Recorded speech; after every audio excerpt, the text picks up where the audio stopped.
Mirëmëngjesi të nderuar teleshikues të Drita Televizionit, jemi së bashku në emisionin What Happened Today. Çfarë ka ndodhur sot? Data sot shënon 31 dhjetor dhe ne kemi përgatitur disa informacione në lidhje me ngjarjet më të rëndësishme që kanë ndodhur në këtë datë. Ky ftoj që t'i ndiqni. 31 dhjetori është dita 365 e kalendarit gregorian. Ngjarje 1999. SBA dorëzuan infrastrukturën dhe administrimin e kanalit të Panamas, shtetit të Panamas. 2008.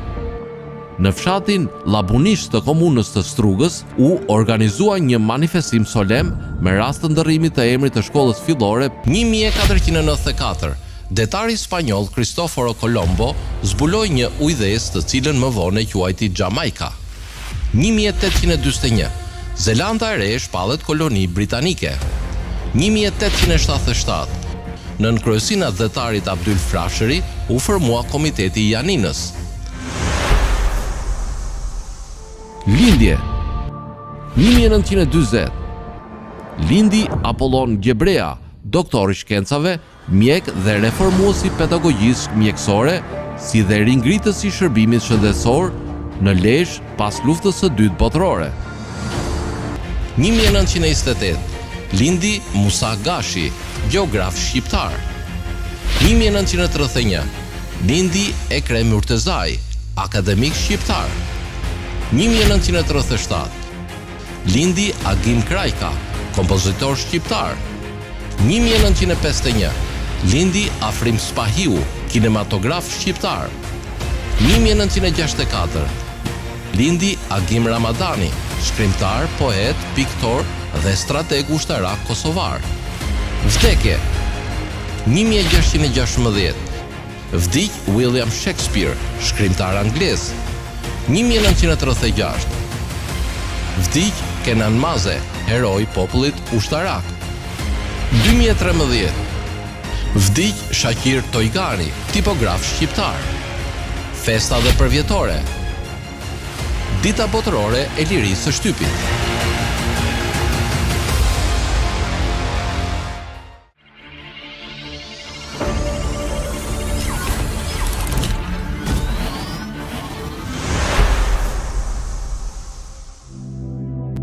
Abraham Lincoln ishte një avokat, politikan dhe burr shteti amerikan që shërbeu si presidenti 16 i Shteteve të Bashkuara nga viti 1861 deri në vrasjen e tij 1865.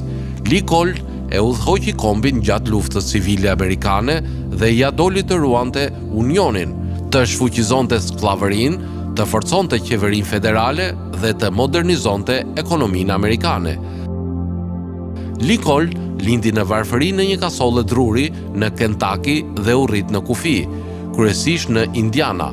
Ai ishte i vetë edukuar dhe u bë avokat, udhëheqës i partisë Whig, ligjvënës i shtetit të Illinois dhe kongresmen amerikan nga Illinois. Në 1849, ai u kthye në praktikën e tij të suksesshme të ligjit në Illinois qendrore. Në 1854, ai u zemërua nga akti Kansas-Nebraska, i cili hapi territoret ndaj skllavërisë dhe ai rihyri në politikë. Ai shpejt u bë lider i Partisë së Re Republikane. Ai rriti një audiencë kombëtare në debatet kundër fushatës së Senatit të vitit 1858, Stephen A. Douglas. Lincoln kandidoi për president në 1860, duke përfshirë veriun për të fituar fitoren. Elementet pro-skllavërisë në jug e pan zgjidhjen e tij si një kërcënim për skllavërinë dhe shtetet jugore filluan të shkëputeshin nga bashkimi. Gjatë kësaj kohe, shtetet e sapo formuara Konfederatët të Amerikës filluan të kapnin bazat ushtarake federale në jug. Pak më shumë se një muaj pasi Lincoln mori presidencën, shtetet konfederate sulmuan Port Sumter, një fortesë amerikane në Karolinën e Jugut. Pas bombardimeve, Lincoln mobilizoi forcat për të shtypur rebelimin dhe për të rivendosur bashkimin. Lincoln, një republikan i moderuar, duhet të lundronte në një grup të diskutueshëm fraksionesh me miq dhe kundërshtar nga të dyja partitë demokratike dhe republikane. Aleatët e tij, demokratët e luftës dhe republikanët radikal, kërkuan trajnim të ashpërt të konfederatave jugore. Demokratët kundër luftës, të quajtur Copper Hearts, përquan Lincoln dhe element të papajtueshëm pro-konfederat, kompletuan vrasjen e tij. Ai i menaxhoi fraksionet duke shfrytzuar ajmirësitë e tyre të ndërsjellët, duke shpërndarë me kujdes patronazhin politik dhe duke i bërë thirrje popullit amerikan. Adresa e tij në Gettysburg pasi një nga deklaratat më të mëdha dhe më ndikim të qëllimit kombëtar amerikan. Lincoln mbikëqyri nga afër strategjinë dhe taktikat në përpjekjet e luftës, duke përfshirë zgjedhjen e generalëve dhe zbatoi një bllokadë detare të tregtisë së jugut. Ai shmangu ndërhyrjen britanike duke zbutur çështjen Trent. Në vitin 1863, ai lëshoi proklamatën e emancipimit, e cila shpalli skleverit në shtetet në kryengritje si të lirë. Ai udhëzoi gjithashtu ushtrinë dhe marinën që të njohojnë dhe ruajnë lirinë e personave të tillë dhe t'i pranojnë ata në shërbimin e armatosur të Shteteve të Bashkuara. Lincoln gjithashtu u bëri presion shteteve kufitare për të nxjerrë jashtë ligjit skllavërinë dhe ai promovoi amendamentin e 13 të Kushtetutës së Shteteve të Bashkuara, i cili pas ratifikimit të tij shfuqizoi skllavërinë. Lincoln menaxhoi fushatën e tij të suksesshme të rizgjedhjes. Ai përpoq të shëronte kombin e shkatërruar nga lufta përmes pajtimit. Më 14 prill 1865, vetëm 5 ditë pas përfundimit të luftës në Appomattox, ai po ndiqte një shfaqje në teatrin Ford në Washington DC me gruan e tij Mary, kur u qellua për vdekje nga simpatizuesi i Konfederatës John Wilkes Booth. Lincoln mbahet mend si një martir dhe një hero kombëtar për udhëheqjen e tij gjatë luftës dhe për përpjekjet e tij për të ruajtur bashkimin dhe për të shfuqizuar skllavërinë. Lincoln shpesh renditet si në sondazhet e njohura, ashtu edhe nga studiusit si presidenti më i madh në historinë amerikane.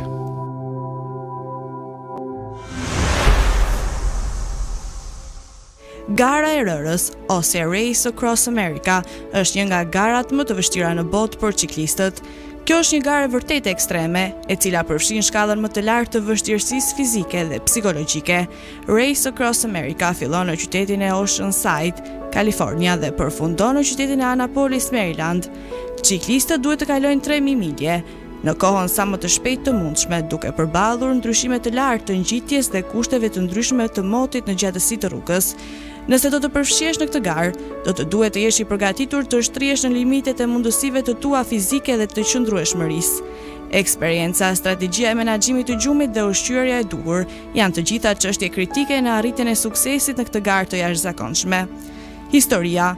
Race Across America u themelua për herë të parë në vitin 1982 nga John Marino dhe prej atëherë ka fituar një reputacion si një nga garat më ekstreme dhe sfiduese në botë.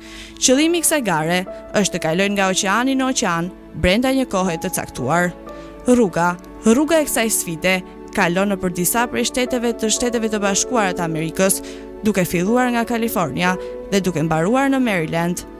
Ciklistët mund të përballeshin me terrenat ndryshme, duke përfshirë malin, shkretë të tirën, rrugë të gjata dhe ngjitje të forta.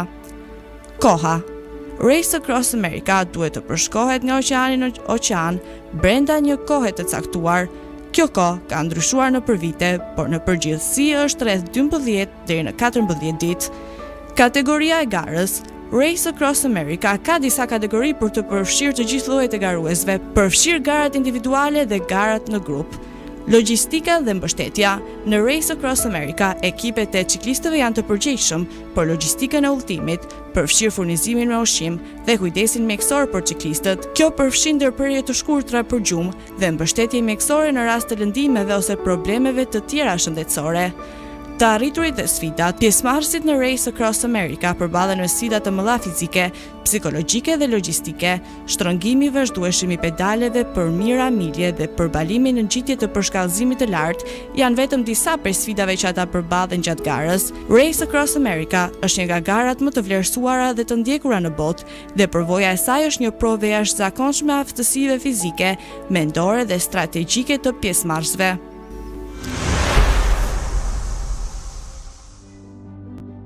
Tani do të kalojmë në rubrikën edhe shëndeti. Sot kam përzgjedhur për të folur rreth vlerave ushqyese të karrotave. Karrotat janë perime që u rritën për herë të parë në Afganistan rreth viteve 900 pas Krishtit. Portokallia mund të jetë ngjyra e tyre më e njohur, por ato vijnë edhe në nuanca të tjera, duke përfshirë vjollcën, të verdhën, të kuqen dhe të bardhën. Karrotat e hershme ishin ngjyrë vjollës ose të verdhë. Karrota portokalli u zhvillua në Europën qendrore rreth shekullit të 15 ose 16. Karrotat kanë një sasi të madhe antioksidantësh dhe ofrojnë shumë përfitime shëndetësore. Ato janë të mira për sytë tuaj. Kjo është superfuqia më e njohur e karrotës. Ato janë të pasura me beta-karoten, një përbërës që trupi juaj e shndron në vitamin A, e cila ju ndihmon të mbani sytë tuaj të shëndetshëm. Karrotat e verdha kanë lutein, e cila është gjithashtu e mirë për sytë tuaj. Studimet kanë gjetur se mund të ndihmojnë ose parandalojnë degenerimin makular të lidhur me moshën, shkaku kryesor i humbjes së shikimit. Ato mund të ulin rrezikun e kancerit. Antioksidantët janë vërtetuar se luftojnë radikalet e lira të dëmshme në trupin tuaj dhe kjo mund t'ju bëjë më pak të ngjarë të keni kancer. Dy llojet kryesore të antioksidantëve në karrota janë karotenoidet dhe antocianina. Karotenoidet u japin karrotave ngjyrat e tyre portokalli dhe të verdha, ndërsa antocianinat janë përgjegjëse për ngjyrën e kuqe dhe vjollcë. Ato ndihmojnë zemrën tuaj. Së pari, të gjitha ata antioksidantë që janë gjithashtu janë të mirë për zemrën tuaj. Së dyti, kaliumi në karrota mund të ndihmojë në mbajtjen në kontroll të presionit të gjakut, dhe së tetri, ato kanë fibra, të cilat mund t'ju ndihmojnë të qëndroni në një peshë të shëndetshme dhe të ulni shanset tuaja për sëmundje të zemrës. Karrotat e kuqe gjithashtu kanë likopen, i cili ndihmon në parandalimin e sëmundjeve të zemrës. Ato rrisin sistemin tuaj imunitar. Vitamina C në karrota ndihmon trupin tuaj të krijojë antitrupa që mbrojnë sistemin tuaj imunitar. Vitamina C gjithashtu ndihmon trupin të marrë dhe të përdor hekurin dhe të parandalojë infeksionet. Me përmbajtjen e tyre të lartë të fibrave, ato mund të ndihmojnë në lehtësimin e kapsllëkut. Ato ndihmojnë në kontrollin e diabetit. Fibrat në karrota mund të ndihmojnë në mbajtjen në kontroll të niveleve të sheqerit në gjak. Pasi ato janë të mbushura me vitamin A dhe beta-karoten, të cilat ka prova që sugjerojnë se mund të ulin rrezikun e diabetit.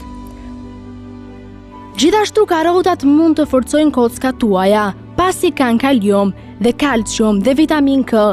Të dyja këto janë të rëndësishme për shëndetin e kockave. Vitamina K.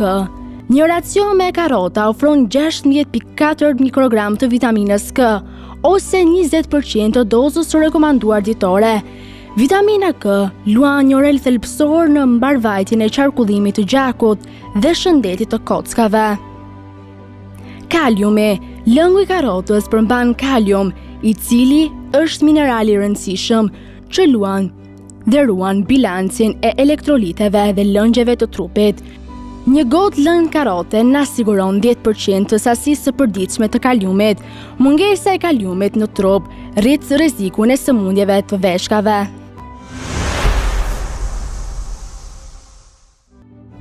Tani ju ftoj të ndiqni parashikimin e motit në territorin shqiptar.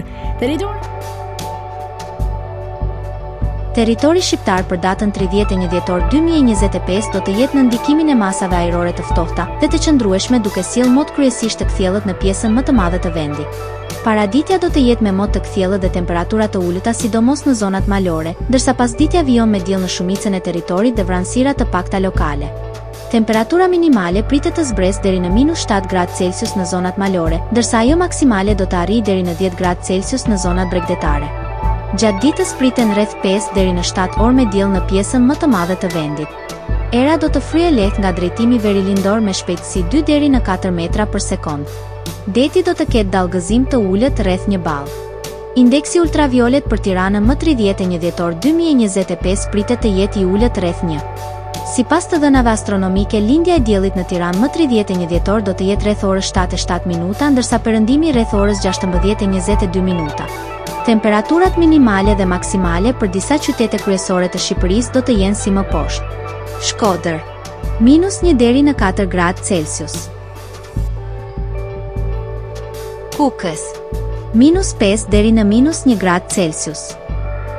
Peshkopi, -7 deri në 0 gradë Celsius. Tiranë, 1 deri në 7 gradë Celsius. Durrës, 1 deri në 7 gradë Celsius. Kavaj, -1 deri në 7 gradë Celsius. Elbasan, 0 deri në 5 gradë Celsius. Berat, -1 deri në 7 gradë Celsius. Korçë, -7 deri në -1 gradë Celsius. Vlorë, 1 deri në 8 gradë Celsius. Gjirokastër, -2 deri në 6 gradë Celsius. Sarand, 3 deri në 10 gradë Celsius. Tani ju ftoj të ndiqni parashikimin e motit në territorin e Kosovës. Territori i Kosovës për datën 31 dhjetor 2025 do të jetë në ndikimin e masave ajrore shumë të ftohta, por të qëndrueshme duke sjellë mot kryesisht të kthjellët në shumicën e qyteteve. Paraditja do të jetë me ngrica dhe temperatura shumë të ulëta, ndërsa pasditja sjell intervale me diell dhe mot të qëndrueshëm. Temperatura minimale pritet të zbresë deri në -9 gradë Celsius, ndërsa ajo maksimale do të arrijë deri në 0 gradë Celsius. Era do të fryejë lehtë nga drejtimi verilindor me shpejtësi 2 deri në 3 metra për sekond. Indeksi ultraviolet për Prishtinën më 31 dhjetor 2025 pritet të jetë i ulët rreth 1. Sipas të dhënave astronomike, lindja e diellit në Prishtinë më 31 dhjetor do të jetë rreth orës 7:05 minuta, ndërsa perëndimi rreth orës 16:12 minuta. Temperaturat minimale dhe maksimale për disa qytete kryesore të Kosovës do të jenë si më poshtë. Mitrovica, -7 deri në -2 gradë Celsius. Podujev, -9 deri në -1 gradë Celsius. Skënderaj, -7 deri në -1 gradë Celsius. Pej, -6 deri në 0 gradë Celsius. Prishtinë, -7 deri në -1 gradë Celsius. Gjakov, -6 deri në 0 gradë Celsius. Malishev, -7 deri në 0 gradë Celsius. Gjilan, -7 deri në -1 gradë Celsius. Ferizaj, -7 deri në 0 gradë Celsius. Kaçanik, -7 deri në -1 gradë Celsius. Suhare, -6 deri në 0 gradë Celsius.